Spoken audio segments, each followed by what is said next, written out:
From his Central Texas Command Center, deep behind enemy lines, the information war continues.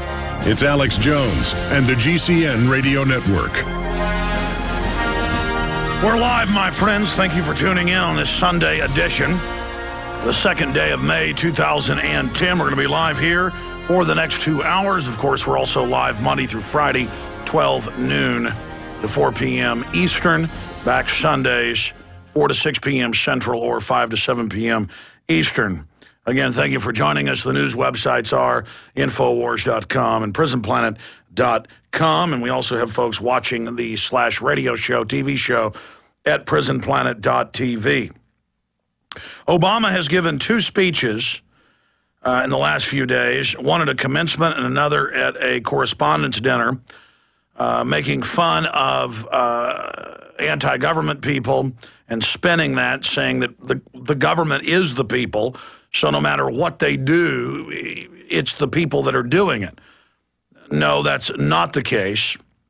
We're going to break that down today. Also, he's making fun of birthers and the fact that he will not release his full birth certificate. Hey, forget the birth certificate. We know he gave up his U.S. citizenship when he was in Indonesia. We know his real name is Barry Soetoro, so we're going to be talking about that. Also, the National Enquirer, which is right about John Edwards and many others. In fact, they've got a better track record than CNN or Fox. They're saying Obama's been out cheating on his wife.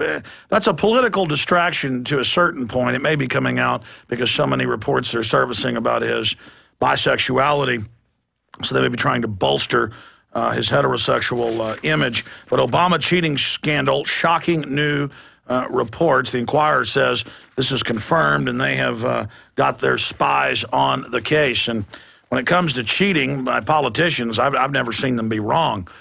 Of course, the Enquirer's, the company that owns the Enquirer, got weaponized U.S. government anthrax mailed to them when they showed photos of the Bush daughters falling down stinking drunk. So we'll see what unfolds with the National Enquirer and their parent company, American Media, on that front. The situation in Greece is going exactly like Bob Chapman and Dr. Paul Craig Roberts and other economists that we have on predicted. And they're saying that this will be a second round of bailouts that will now be needed to the private offshore banks. Greece erupts as men from IMF prepare to wield axe.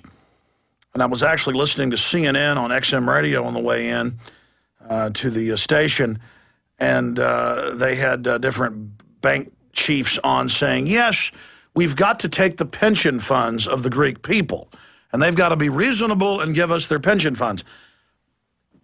As if it's the people's pension funds that caused the economic collapse when Goldman Sachs, again, piloted and ran the entire operation.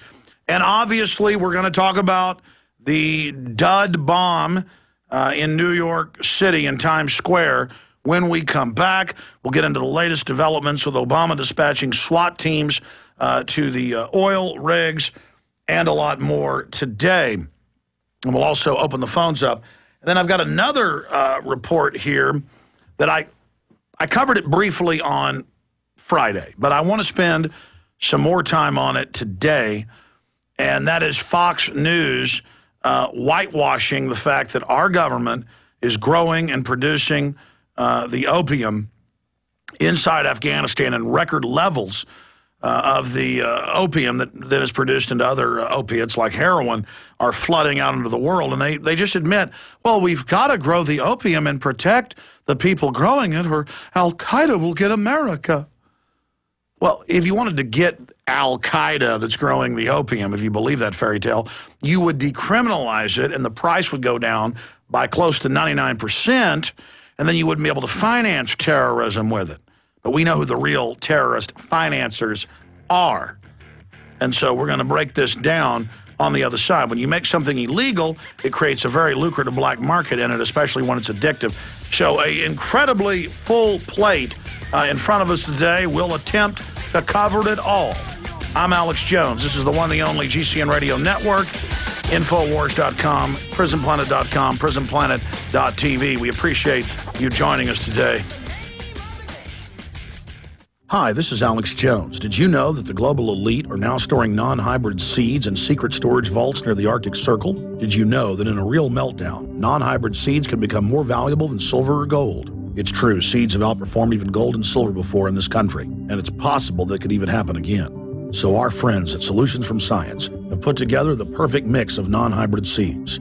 They call it a survival seed bank, and it can produce an endless supply of nutrient-dense food for you and your family. And here's the best part. These seeds have not been genetically modified in any way, and you actually get enough seeds to plant a full-acre crisis garden. So visit them today at survivalseedbank.com. That's survivalseedbank.com, or give them a call at 877-327-0365. That's 877-327-0365. Remember, in a real crisis, non-hybrid seeds are the ultimate barter item. This is Alex Jones for survivalseedbank.com.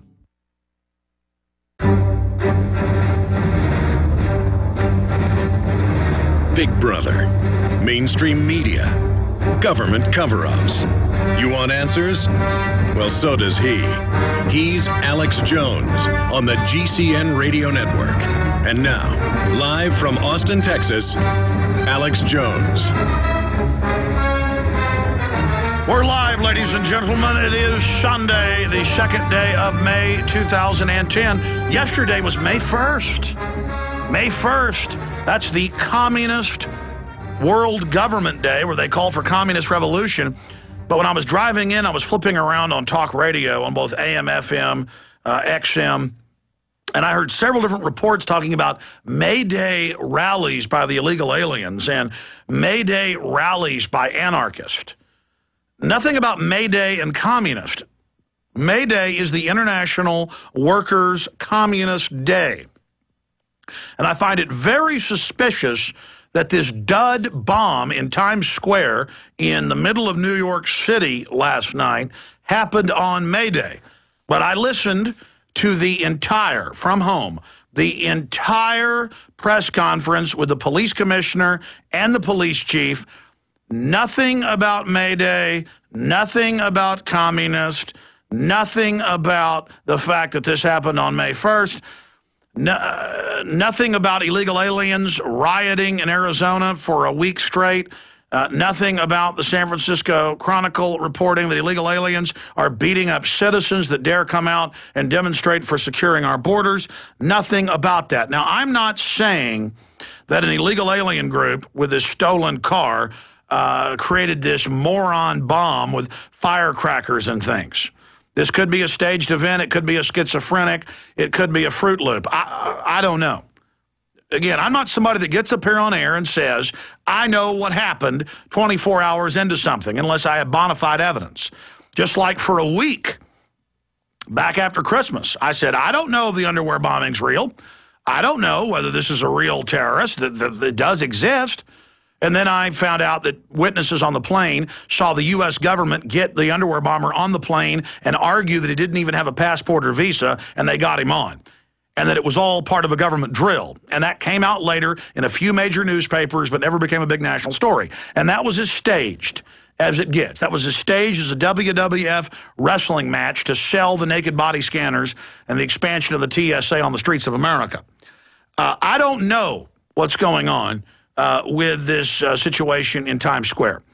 But the day before that in Pittsburgh, Pennsylvania, a bomb went off at the end of a marathon, a race. Somebody else on Thursday, the New York Times is reporting, got caught in New York City in the uniform and hard hat of a train worker, of a subway worker, with a huge can of cyanide, and the police confirm it's cyanide. But then they said, oh, don't worry, he was just somebody wanting to commit suicide with road flares and other devices and a can full of weapons-grade cyanide, which you just don't find without help. See, when there's a real terror attack being prepared, it gets covered up from experience and research. When it's a fake terror attack, they hype it. So a lot of crazy stuff going on, and if you ask me, it's 50-50 that government staged this as a pretext to get more funding. That's normally what happens. 90+% of the time that's the case. But this doesn't have those earmarks. It's 50-50. I'm undecided. Or it's a communist group of illegal alien supporters or illegal aliens. I mean, imagine all over the United States, we've got illegal aliens protesting in our country and telling us what to do and attacking police in Phoenix, beating people up in San Francisco. And when that happens, the police just let them hit them in the head with bottles. They let them attack them. But when citizens try to peacefully protest the G20 and the private banking takeover, they get attacked by police dogs. They get beat up, and the media says, good job, police. But the police are scared to defend themselves when illegal aliens are attacking them. You've got to ask yourself, why is that the case? Why are citizens treated like absolute trash? And why are the illegals left alone? Well, because the big central banks that gave you NAFTA and GAFTA, that have deindustrialized this nation, they have a policy of getting rid of our borders as part of the North American Union, and that is on record. I will say this, though, because some of the